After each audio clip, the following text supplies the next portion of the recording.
তারপর ওরা আমায় টেনে পেছনে নিয়ে গেল।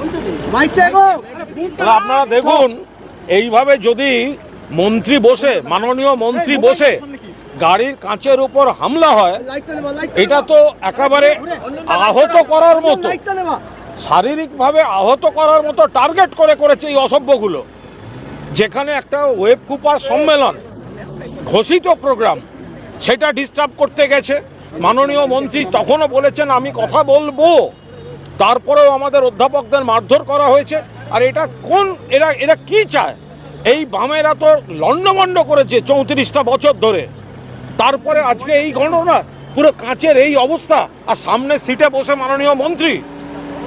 এটা আমি মাননীয় মন্ত্রীকে ধন্যবাদ দেব, অভিনন্দন জানাবো যে তিনি সমস্তটা সংযম দেখিয়েছেন, অভিভাবকের মতো কাজ করেছেন, এবং আমাদের টিম কোনো রকম প্ররোচনায় পা দেয়নি।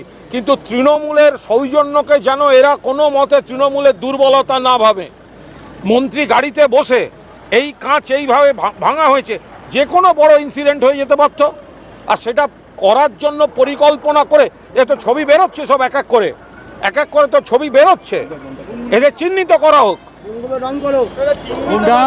তাদের বিরুদ্ধে ব্যবস্থা, মানে দল কি কোনো রাজনৈতিকভাবে কোনো কর্মসূচি নেবে? আমরা তো প্রতিহিংসা পরায়ণ নই, তাহলে আমরা সেটা সেই ভাষায় বুঝে নিতাম। এটা মমতা বন্দ্যোপাধ্যায় মাননীয় মুখ্যমন্ত্রী, তো ফলে আমরা তো ওইভাবে বলতে পারি না যে যারা মেরেছে তাদের অমুক। কিন্তু আমাদের ধৈর্যের পরীক্ষা যেন না নেয়। নিশ্চিতভাবে মাননীয় শিক্ষামন্ত্রী, তার যে কুৎসিত অভিজ্ঞতা হয়েছে, যেভাবে তৃণমূলের অধ্যাপক সংগঠনের ঘোষিত সম্মেলন বানচাল করার চেষ্টা করেছে, ফলে এরপর যা গণতান্ত্রিকভাবে যথাযথ ব্যবস্থা নেওয়ার নিশ্চিতভাবে প্রশাসন এবং দল গোটাটাই বিবেচনা করে দেখবে। কিন্তু যে বার্তাটা যাচ্ছে, তাহলে আমাদের ছেলেদেরও তো আবেগে লাগছে। আরে ব্রাত্য বসু এখানে সামনে বসে আমাদের মন্ত্রীকে গাড়িতে মারবে, আমাদের মন্ত্রীর গাড়ির কাঁচ ভেঙে দেবে। উদ্দেশ্য মানে 100% পরিকল্পিতভাবে, উদ্দেশ্য প্রণোদিতভাবে ব্রাত্য বসুকে টার্গেট করা হয়েছে, যেটা একটা ঘোষিত, একটা গণতান্ত্রিক পরিসরে একটা ঘোষিত প্রোগ্রাম। সেই সংগঠনের তিনি নেতা, তিনি সেখানে যাচ্ছেন, রাজ্যের মাননীয় মন্ত্রী, সেটাকে বানচাল করা। যেখানে তিনি বলছেন তিনি কথা বলতে রাজি, যাকে বললেন ওদের বুঝিয়ে বলো, সেই অধ্যাপক ডক্টর প্রদীপ্ত মুখোপাধ্যায়কে ওইভাবে মারা হলো। একাধিক অধ্যাপককে নিগ্রহ করেছে এরা, এবং সর্বোপরি শিক্ষামন্ত্রীর গাড়িতে প্রাণঘাতী হামলা, এটা প্রাণঘাতী হামলার চেষ্টা। কাঁচটা ওইভাবে ভেঙে, পুরো কাঁচটা তো ওর গায়ে মুখে পড়তো, এই দায়িত্ব কে নিত? অনেকটা পড়েওছে। সে তো যে সমুদ্র অতৃপ্ত আত্মা, লাল পতাকা নিয়ে, কোনটা এসএফআই, কোনটা তার মধ্যে মাও, কোনটা অমুক, কোনটা কি, এগুলো তো বোঝা যায় না। কিন্তু পশ্চিমবঙ্গের মধ্যে একটা গণতান্ত্রিক রাজ্যে, গণতান্ত্রিক পরিবেশে থেকে এই ধরনের বর্বর আক্রমণ করবে, এটা কিন্তু হতে পারে না। এবং তৃণমূলের যেন এটাকে কেউ দুর্বলতা না ভাবে, এবং পরে যেন এটা নিয়ে তৃণমূলকে কেউ দোষারোপ করতে না আসে।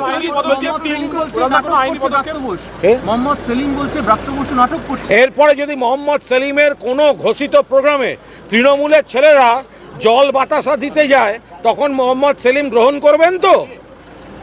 যেখানে একটা হামলা হচ্ছে, এই পরিমাণ হামলা, সেটাই মোহাম্মদ সেলিম যতই শূন্য হোক, একটা দায়িত্বশীল পদ, একটা দলের রাজ্য সম্পাদক, তিনি বলছেন ব্রাত্য বসু নাটক করছে।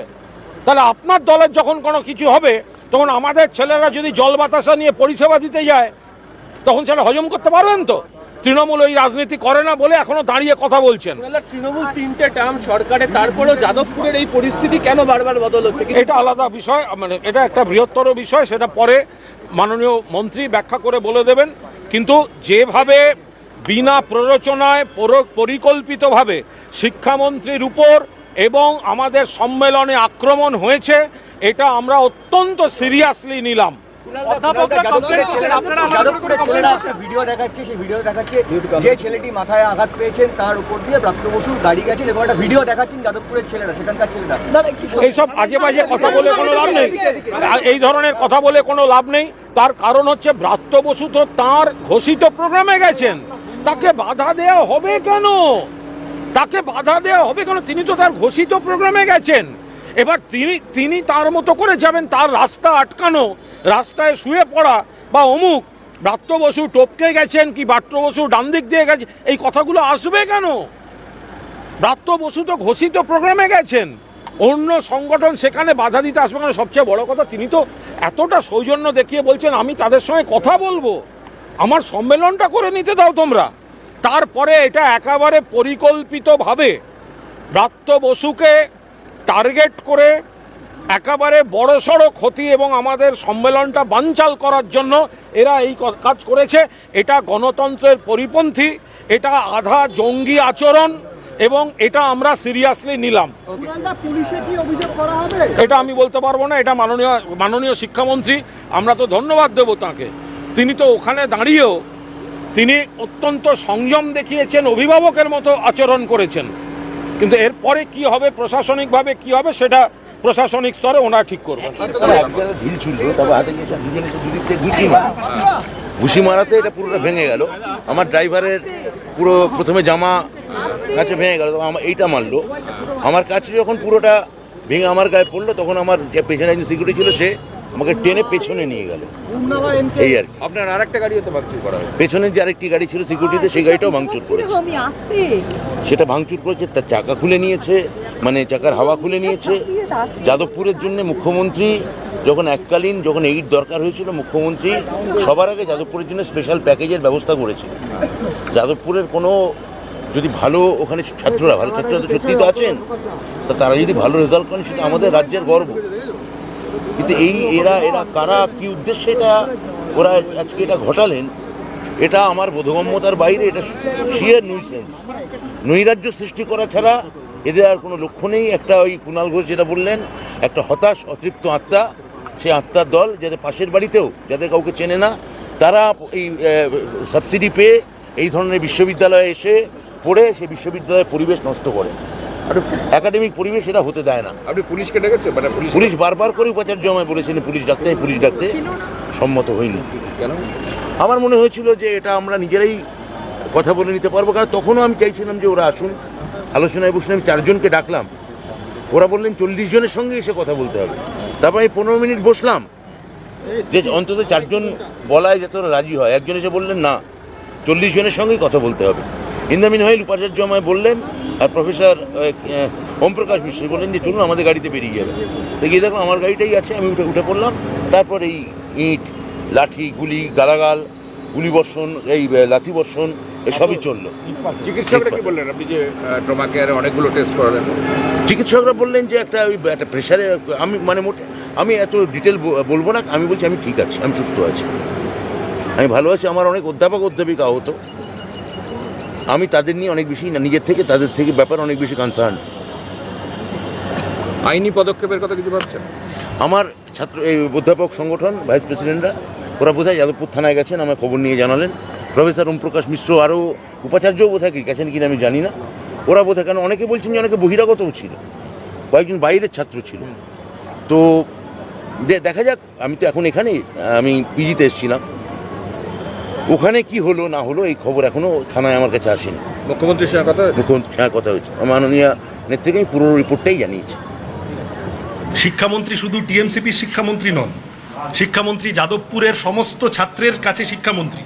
তাহলে যাদবপুরের সমস্ত ছাত্র, সমস্ত স্টেক হোল্ডার, তারা যদি কথা বলতে যায়, শিক্ষামন্ত্রীর উচিত সেই ধৈর্য নিয়ে কথা শোনা। আর সেটা যদি শুনতে না পারেন তাহলে আসা উচিত না।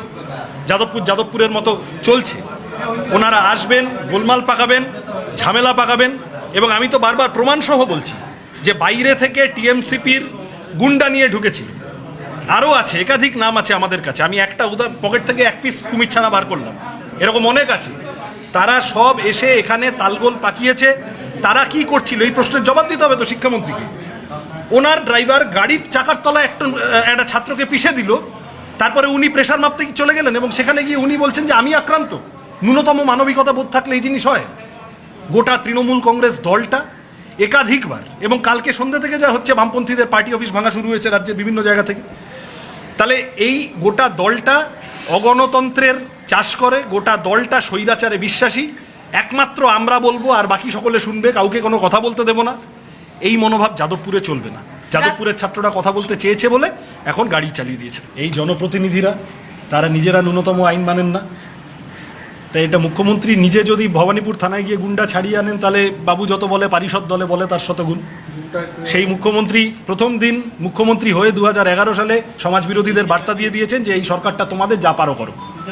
সব গুন্ডারা, ধর্ষকরা, দুর্নীতিগ্রস্তরা তারা সব পালে পালে বেরিয়ে এসেছে গর্ত থেকে, এবং তাদের ভোটে জিতে ব্রাত্য বসুরা মন্ত্রী হয়েছেন। তার গাড়ির পলিউশন সার্টিফিকেট নেই, এ তো একটা সামান্য বিষয়।